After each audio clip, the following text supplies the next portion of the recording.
Bonjour à tous, je suis ravie de vous retrouver aujourd'hui pour un nouvel épisode avec Anthony Sora pour un sujet que j'affectionne particulièrement.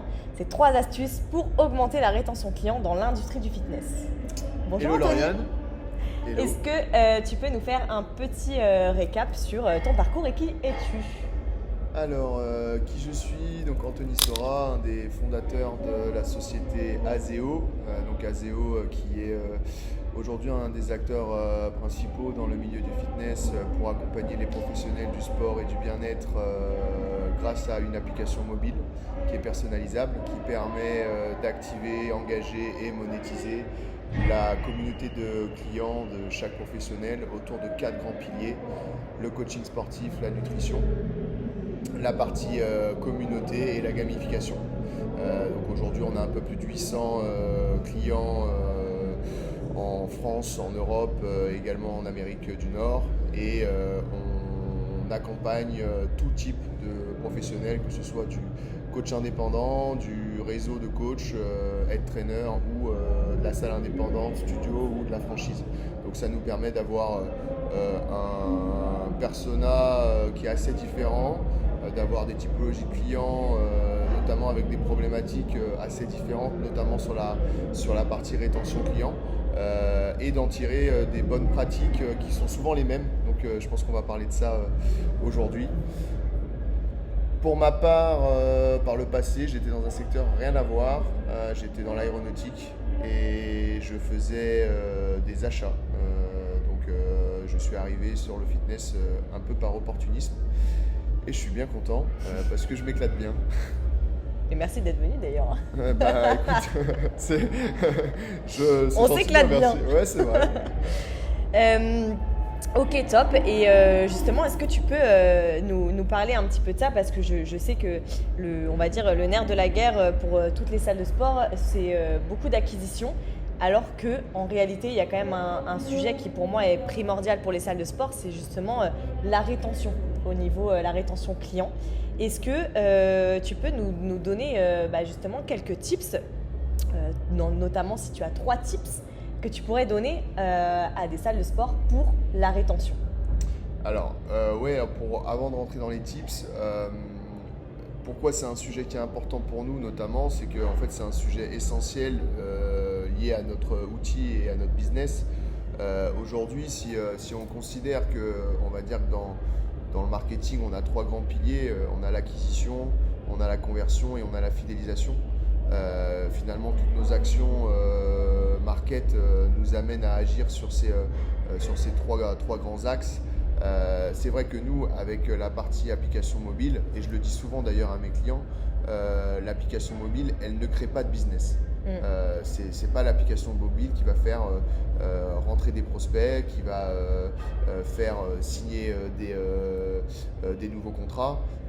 Par contre, l'application mobile, effectivement, elle permet d'agir sur la conversion, parce que très souvent, et ça marche pour Azeo, mais ça marche aussi pour mes confrères, on intègre des systèmes de monétisation qui permettent de vendre au sein de l'appli, de faire de la signature, de faire de l'abonnement, de faire de la vente de produits, et la fidélisation, notamment par l'accompagnement.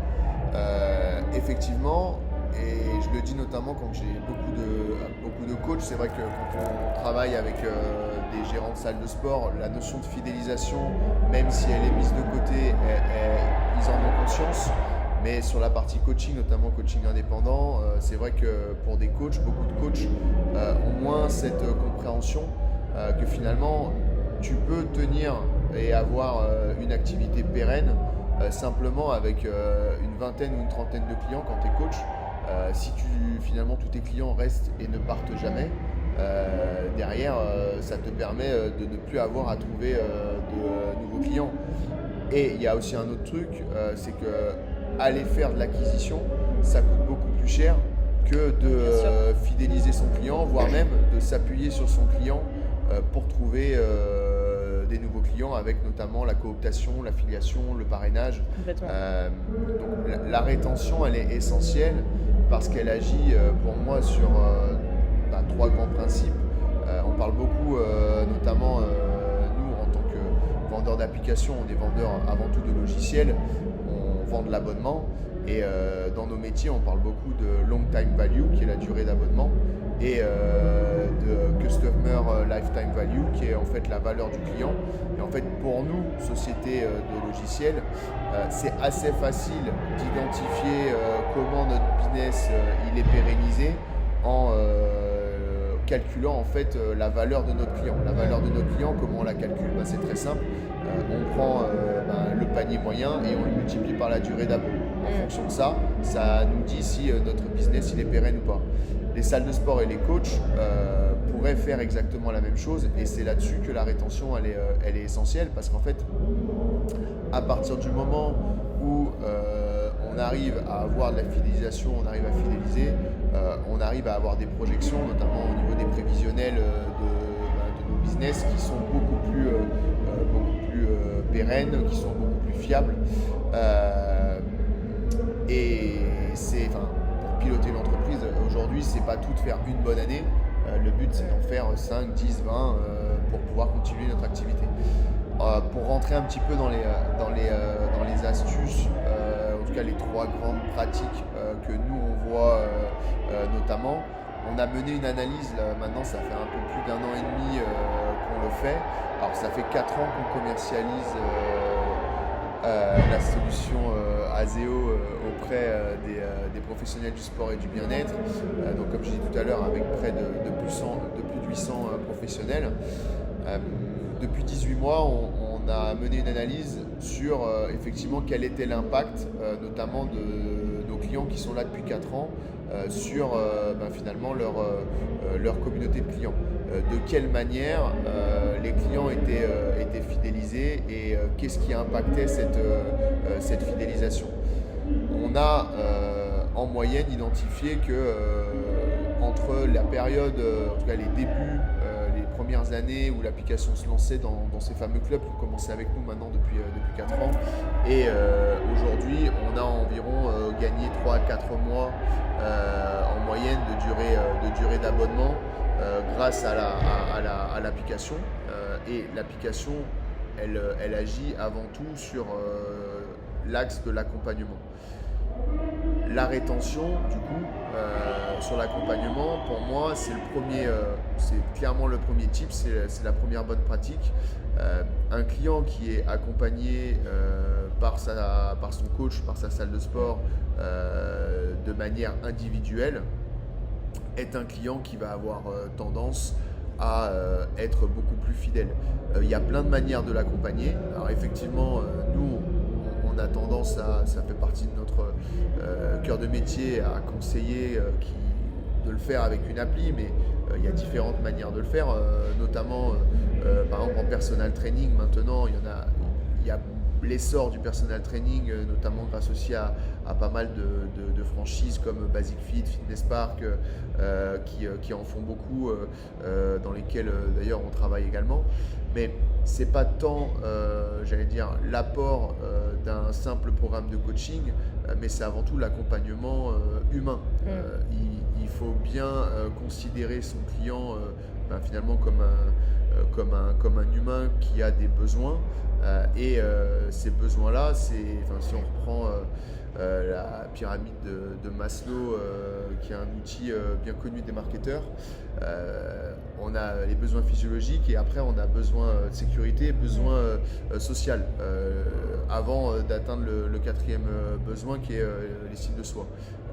Besoin de sécurité, c'est avant tout la confiance. Donc en fait, aujourd'hui un coach ou un gérant de salle de sport ou des coachs de salle de sport qui n'arrivent pas à établir un lien de confiance avec leurs clients, c'est d'office un risque de perte finalement et de non-rétention du client, parce que le lien de confiance il est essentiel pour pouvoir finalement répondre à un besoin qui est chez le client. Aujourd'hui, on nous l'a appris, en tout cas nous ayant fait du marketing, on nous l'a appris. Ce lien de confiance il est ultra important, et derrière le lien social, donc le fait de pouvoir échanger, le lien humain, Également, on parle souvent de communauté et c'est vrai que nous on a la chance de travailler avec pas mal d'influenceurs qui ont des grosses communautés et qui en fait la font vivre. La grande différence avec les salles de sport très souvent, c'est que finalement la communauté elle manque d'engagement et il n'y a pas obligatoirement de stratégie d'animation de cette communauté-là, alors que c'est ce qui permettrait d'avoir finalement le deuxième levier, la deuxième tips de fidélisation. On le voit notamment sur le CrossFit. Le CrossFit, la grande force, et ce qui fait que notamment on a des durées d'abonnement assez longues dans les box de CrossFit, c'est que l'esprit communautaire des entraînements, de ce que la boxe a réussi à créer, permet d'apporter.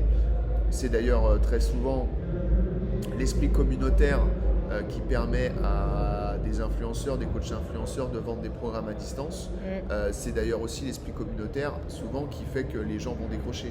Parce que finalement le coaching à distance, tu t'entraînes tout seul.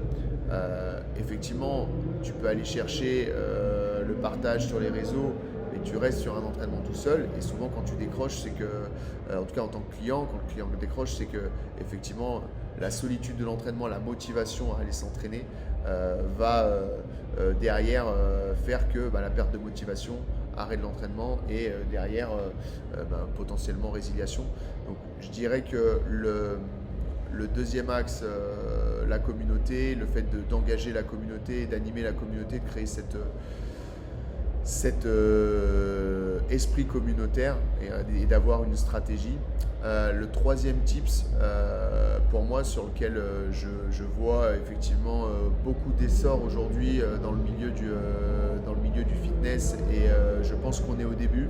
Il y a 2 ans d'ailleurs, j'avais été interviewé sur une interview et on m'avait demandé ce qui pour moi allait être un des grands leviers et grande révolution dans le fitness, c'est la gamification. Le fait de effectivement gamifier, encourager et donner du sens à finalement la motivation de venir à la salle, de prendre soin de soi.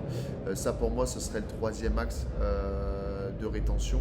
Là-dessus il y a pas mal d'écoles, on est encore au début je dirais des outils qu'on peut, alors notamment nous les fournisseurs et les prestataires, on est encore au début même si on propose certaines choses. Nous par exemple dans les applications, on va gamifier via des points. Chaque client qui vient à la salle, qui va réserver son WOD, qui va réserver son body pump, va gagner des points. Il va s'entraîner sur le plateau, il va gagner des points. Avec ces points, il va gagner potentiellement des badges. Et après derrière effectivement, là où moi je pousse tous mes clients, que ce soit gérant de salle de sport ou même coach, c'est d'utiliser ce système de gamification pour valoriser auprès du client avec un schéma de récompense finalement le fait d'avoir fait cet effort. Donc les récompenses, ça peut être assez simple, ça peut être offrir des séances de coaching, ça peut être offrir des casquettes, offrir du merchandising, ça peut être offrir également, j'ai une salle qui a offert des places de concert, offert des places pour des événements sportifs. Le sujet il peut être propre à chacun. Je pense que la stratégie de récompense elle peut être propre à chacun, mais aujourd'hui il y a clairement je pense un axe sur lequel les salles de fitness et les coachs qui est encore une fois le troisième axe. Avant il faut avoir mis en place l'accompagnement, il faut avoir mis en place l'esprit communautaire, mais la troisième étape finalement c'est ce système de gamification, et je pense que beaucoup de coachs et de salles pourront en bénéficier. On parle également de gamification sur le fait de parrainer. J'ai des coachs notamment des head trainers qui par exemple vont valoriser, ont mis en place des stratégies de récompense pour les clients qui ramènent d'autres clients. Affiliation ouais. Exactement.